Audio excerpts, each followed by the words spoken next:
Our story's location centers around a mining cavern.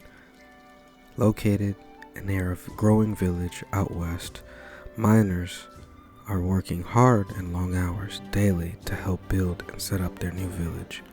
A father of a newborn giving his wife and sons a kiss on their head before heading out to work. In the distance he hears, "Kunji!" Looking over, he spotted his cousin struggling to dress the tamed Aptonoth with mining equipment, rushing over to help, asking, "Is there anything left?" "Nothing, that's it," said his friend, looking back, giving his wife a nice wave. Skipping ahead.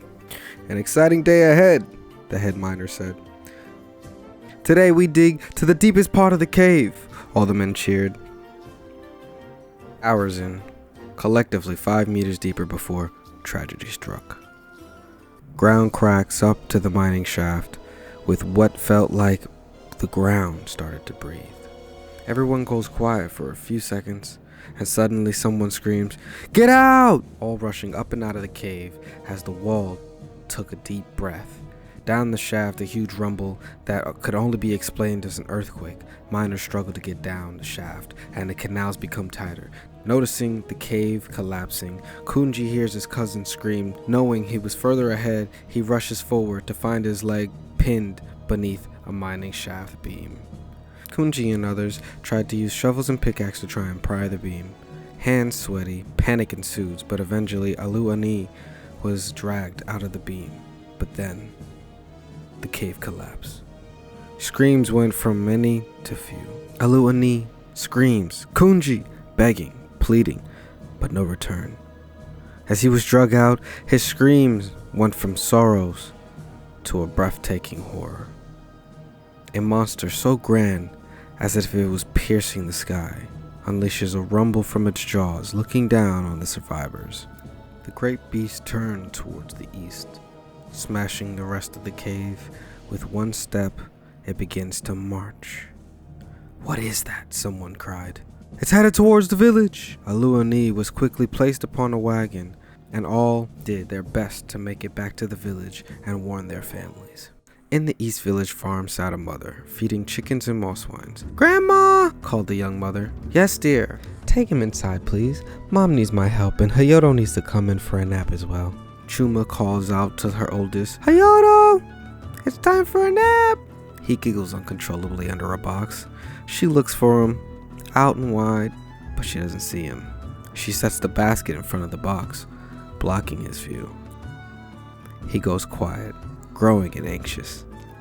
He peeps his head out. "Mom?" he called cautiously. She roars and picks him out of the box, laughing and playing. "All right, sweetie, it's time for you to take a nap."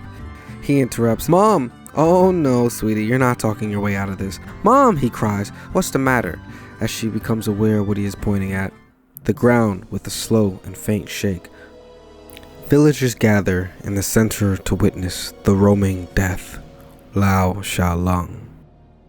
Not being able to move, in fear, Chuma was grabbed by her mother and quickly carried to the stable where families get their loved ones away from danger.